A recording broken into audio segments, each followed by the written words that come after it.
Welcome back with me, Christina, Bodywise Insights. Here we are in part 3. So part 1, we talked about the themes of the thoughts. We got to start to cultivate that, what are prominent in our lives. Then in part 2, we got to connect the dots between the mind, emotions, and sensations, and just starting to experience what that's like, to notice that connection between them, and to notice that if we go to the body, perhaps we have a different avenue to process those thoughts instead of just through the mind over and over and over and over and over and over and over again. And then we've got part 3, mastering your monkey mind, where we're going to start talking about the pleasant thoughts that sometimes spontaneously arrive as well. So we may start to notice, or what I recommend, what I would invite you to do this next week, is to start to notice the thoughts that arrive that are pleasant and that serve you, that you like. What themes of thoughts are here? So perhaps these are just themes that I can notice for myself, and then you might find new ones for yourself of pleasant thoughts. So ones that encourage abundance. I feel so filled up. I'm happy. Oh, that's over. Oh, that's over. So something's done. This unpleasant thing is done. And now I can sink into back to this moment. Oh, that's done. Oh, I'm so glad that that's done.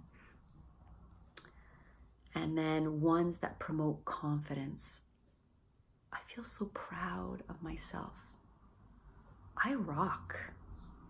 This is awesome. I did such a good job at doing this. I knew I could do it. I knew it. Or I feel this knowing, like I know that I'm right. I know that I'm right. I know that I have found this, figured this out for myself. So thoughts around abundance, thoughts around promote confidence, and ones that support perhaps a sense of gratitude. You know, those spontaneous thoughts arrive of like a loved one does something sweet, like just smiles at you or gives you a hug or holds your hand or makes you dinner or buys you something sweet. And you're just like, oh, I'm so glad they're in my life.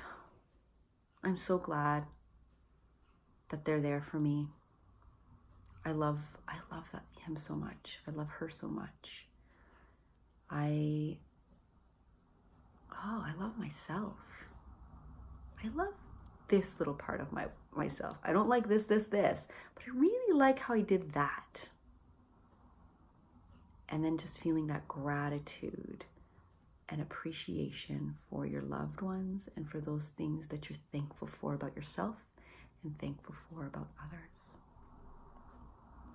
Now this happens to me all the time whenever I feel gratitude for something, there's this huge flip that happens and it goes right into fear and worry of I'm gonna lose it, it's gonna leave, that's not true, just wait till tomorrow, that sort of stuff starts happening.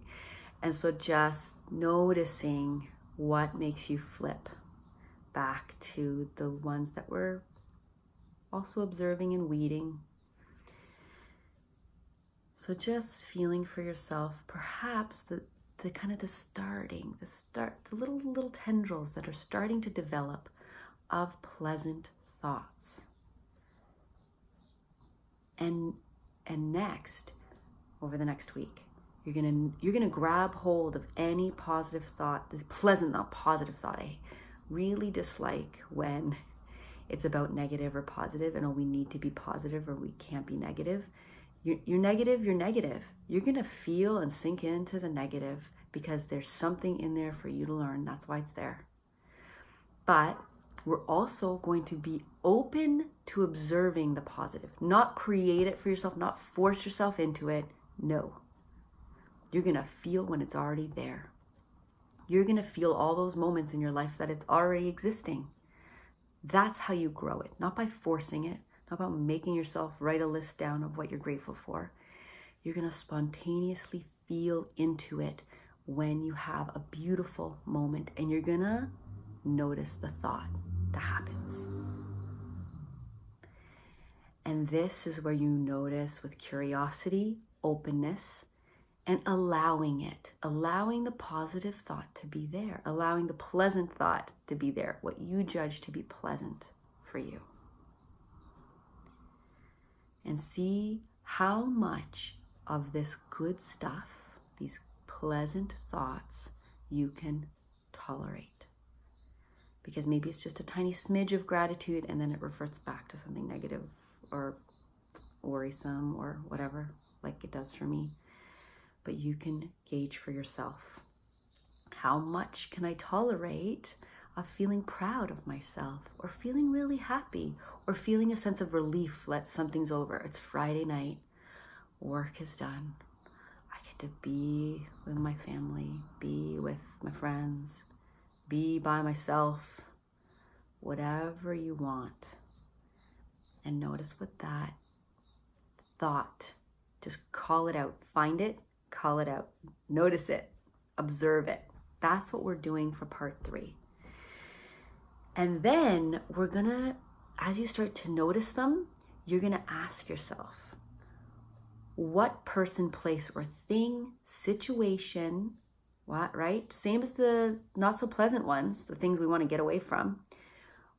What person promotes these thoughts? What places promote these thoughts? What thing? Oh, every time I see white clothes, for me, I just, you know, if I have a white dress on or white shoes on, whatever, it just promotes that, the good stuff, and the good thoughts come in. So noticing what person, place, thing, or situation has to happen for you to have those thoughts. So this is you noticing what supports the cultivation. As we seed these thoughts, as we cultivate these thoughts, what is the recipe? What are the ingredients so that you can keep creating this recipe in your life? And you're cultivating pleasant thoughts. And in part 4, we're going to go deeper with that and sensing into them. But right now, you want to just piece together what person, place, thing, situation supports this theme of thoughts of abundance, confidence, gratitude. And we're going to take all the ingredients, write them down if you need to. Make a nice big list of the things that need to happen in your life to actually have a good thought. My house needs to be clean, for example, right? My kitchen, at least my kitchen needs to be clean. And when my kitchen is clean, I'm like, I feel relief. I'm done. I'm done for the night. I can relax. Oh, the thought, I can relax. That's a nice thought. I'm allowed to relax. Ooh, when I'm allowed to relax, I put a smile on my face. So just noticing the ingredients needed for you to create this delicious dish, right? That you get to have these positive, pleasant, uplifting, releasing, relieving thoughts. Awesome. Thank you for joining me for part 3, and I will talk to you next week for our final video.